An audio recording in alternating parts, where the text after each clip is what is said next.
All right, we're going to talk a little Miami Dolphins. David Furones does an excellent job of covering the Miami Dolphins on a daily basis. Let's bring him aboard. David, you there? There we go. Yes, sir. How you doing? Good, my brother. How you doing? You doing all right?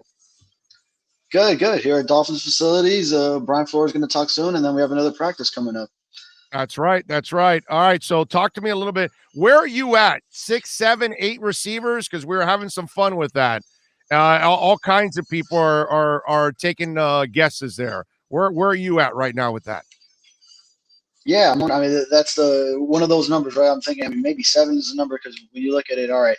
Well, obviously, Jalen Waddle is going to be in there. Albert Wilson, I know you're talking about. Well, are we going to move him or something? And it's an interesting proposition. I mean, it depends what you can get, especially if you have a guy like Jalen Waddle who can be effective in the slot coming up. So maybe they look at something there. But when you look at Parker, Fuller on the outside, Preston Williams is now getting back healthy. Well, Lynn Bowden made things a little bit easier. He got hurt during training camp. Who am I missing here? Matt Collins. I mean, he's had a great camp and impressive preseason games. Right. Yeah, he's in there. Jakeem Grant, yeah, he brings the return ability too, which maybe Waddle can replace him in that regard too. But Grant is also the Dolphins' all-time leader in that regard. So, so some decisions on hand coming up here. It's going to be a lot of fun to see. Yeah, it's and my reasoning with Wilson is that I don't understand the love affair. Kid has 700 yards in 2 seasons with the Dolphins. Never scored more than 4 touchdowns. Has been unreliable the last couple of years with the injury, dropped out of COVID, and right now he's been injured more than healthy in camp, but yet he ran around for 10 days in shorts, and all of a sudden you got to have him on the roster. And here's my other problem. He doesn't start over Parker. He doesn't start over Preston. He doesn't start over Jalen Waddle, and he doesn't start over Will Fuller. Those are your top 4 receivers. So if he's number 5 and he doesn't help you out on special teams like Matt Collins and Jakeem Grant do, then what? Then he's sitting there waiting to be part of the rotation. That's where I think you just stash a Kirk Merritt on the practice squad if you need a guy like that later on in the season if something happens. Yeah, and Merritt's another guy who's shown some flashes in camp. But yeah, I mean, Wilson really he stood out early in camp, but obviously, of course, then missing the last couple of weeks and not getting into a preseason game, then that hurts the progress that he made so far this preseason. As you can see there, but if you're listening on the podcast, which that's obviously the major portion of our audience, at David Furones _ catch his work there at the South Florida Sun Sentinel. Where were you on the Tua front, my brother? Were you a Tua guy? Were you not a Tua guy, and now he's starting to convince you? Where were you before and after now? Yeah, a little bit on the fence, but more so on the positive side is where I always felt. I think yeah, he had those built-in excuses in year one that you could kind of agree with, that the COVID season impacted his ability to gain rapport in the offense, a new offensive coordinator, the lack of weapons, all those injuries at the end of the year, the offensive line being so young, and then you hope if there's enough strides in all those areas around him. He added Jalen Waddle and Will Fuller into the mix for him, and that his other receivers stay healthy, that his backs can catch the ball out of the backfield. Tight end group looks great. Now he does, and he's now another year removed from that hip injury that ended his college career, that he can throw. He's throwing the ball with more confidence. You see that he's whipping it out there. You can tell he feels better with the way he's throwing it. And then you see that accuracy and anticipation that we all knew and loved from his days at Alabama. You can see that's back, as opposed to when as a rookie, he was kind of tentative, it seemed, in the pocket and making those throws. David, one of the things that I was talking about that I find kind of funny, and either nobody's writing it, I don't think anybody's talking about it on the air except myself. I don't think any national TV guys are talking about it. Any local TV men or women aren't talking about it right now. You realize that they're not going to hit on 5 linemen. We kind of talk about these 5 linemen, and I'm talking about the 5 draft picks. I'm talking about Dieter and Hunt and Solomon Kinley, and then Eichenberg and Jackson. I think people aren't taking into account that 2 or 3 of these guys are going to fail. 2 or 3 of these guys are going to hit. There's no way Chris Greer hits on all 5 of these guys. So it's almost like we're so highly critical and watching these guys from game to game, from practice to practice, and we're like kind of assuming that they're going to win these jobs, and none of us are really assuming that there's actually going to be failure, because the numbers tell you you don't hit on all your draft picks. That's just the way it is, and there's no way they're going to hit on all 5 draft picks. And I think people have to kind of be a little bit more prepared for some of the failure that is going to happen at times with some of these guys. Yeah, and I guess that's why they use so many draft picks on these linemen, because not all of them are going to hit. So, well, you take your chances, see how many of them do, see how many over the couple seasons develop, and who you can play at which spots, and then you can kind of piece it together from there. Maybe where you find a free agent lineman that you can plug and play somewhere wherever you do have that deficiency. So, I guess that'll be the plan moving forward over the next couple seasons, is see how all these guys develop.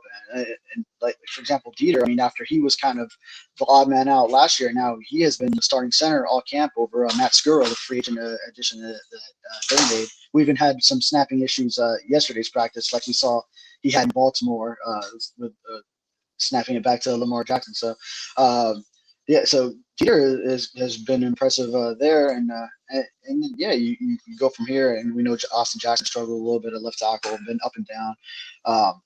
They like Robert Hunt, moving him in at right guard, the way he helps in the running game. So, that'll be the key, is finding where Liam Eichenberg, you play him, because they moved him from right tackle to left guard. Solomon Kinley has been up and down units, so that'll be the thing to watch, is where you can play which guys, and then where you have holes in future seasons. All right, so now I'm going to put you in the most uncomfortable position on the planet. As you're known to do. Exactly. As you know. So, if you had to put your money on it, who are the guys that make it out of the 5 guys that you've watched? One you've been able to watch for a couple of years. A couple of them you've only been able to watch for a whole year, and only one kid you've only seen, obviously, in training camp, in Liam Eichenberg. So, out of those 5 guys, who's the guys that in your eyes you think they end up making it, and who are the guys that probably are going to end up maybe either backup rotational guys or out of the mix? Okay, well, yeah, I really like Robert Hunt, so I'd put him in there as making it. Yeah, Eichenberg, he's still too early to ditch him, obviously, but I mean, I like his potential. So, and he's versatile. A lot of these guys are versatile. I'd say Dieter and I know what you're doing, and you're going with the Notre Dame bloodlines too, which helps out a lot. So I got you there. University of Miami grad over here. So, and Dieter, yeah, I mean, I'd say he's stock up right now. Maybe last year I would have had a different answer on him, but yeah, he's been impressive this camp. Yeah, Jackson's the one that's a little bit iffy going forward. And who else do we have? Kinley, yeah, he's been up and down uneven. So, but I mean, who's to say these guys can't make that same resurgence like we saw with Dieter going from last year to this year? So, time will tell with those guys. All right, but you got to make a conviction now. You gave me a breakdown. Which ones make it and which ones don't? All right, yeah. So for right now, I'd go Hunt, Eichenberg, and Dieter, and then on the other side, right, make it, yeah. Okay. Right, exactly. Okay, I like that. All right, what do you think happens this weekend against Cincinnati, my brother? I know it's hard also, but do you think they play Tua? I would imagine they're going to play the offensive line a lot because those guys need to work. But Tua, how much does he play this week? We're gonna get a good answer, hopefully, from Brian Flores soon. But I mean, he'll probably tell us that. Yeah, no, we're not. He'll probably tell us that. Yeah, that they have a meeting coming up tonight to determine that. So we'll hear. But I mean, I would say maybe get him in for one series. Yeah, and then if it's a short series, maybe 2. Especially if you can get Parker and Fuller on the field with them, maybe get them some in-game reps. But then get them out of there as soon as you can. Is maybe how I would manage it. And then go ahead and let it be the Jacoby Brissett and Reed Sinnett show after that final game, and let all the end of the roster guys, the guys that are either soon to be cut or on the bubble, let them get their game reps in, so you can make some those final roster determinations on the bubble there. And David Furones, by the way, joining us, Dolphins beat writer for the South Florida Sentinel. Make sure you follow him on Twitter, like I and many others do, at David Furones _ David, you've been at camp every day now. Who's the guy that's impressed you the most? Who's the guy that maybe came out of nowhere in your eyes, and you're like, man, I like this guy a lot. This guy is going to be a nice addition to this team. Who is it? Well, I guess this guy came out of nowhere 2 years ago, but then dipped back down last year. But I mean, we saw in that preseason game, Sam Egglevon, 4 sacks, and I mean, how many defensive snaps he played. That was something that was enjoyable to watch. Obviously, I mean, when you have the pass rushing depth in a linebacker where he's going to be playing inside a lot, and usually you get your pass rushing from the outside linebackers, but with these blitzes that Flores and Boyer like to dial up. I mean, we saw Jerome Baker from the inside get 7 sacks last year.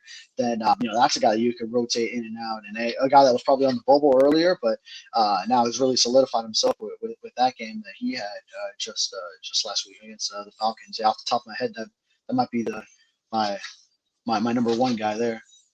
All right, good stuff.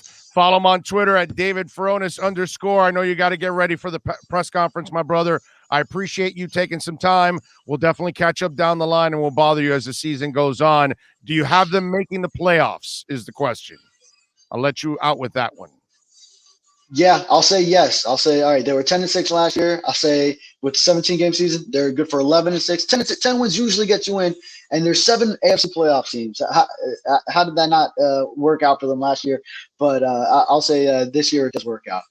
I'm with you, too. I think they go to the playoffs. I think Tua's going to kick ass this year. It's time. I really do. I think he's crafty. I think he's really smart. I think he'll adjust to all of this. And now that he's physically all together now that he wasn't last year, I think that's why you're seeing a different athlete out there right now. And you're seeing a guy that's super comfortable with everything. I expect Tua to have a big year and the Dolphins to go to the playoffs. David, thank you for taking some time, my brother. Really appreciate it. Thank you. You got it. There you go. David Furones, good stuff there.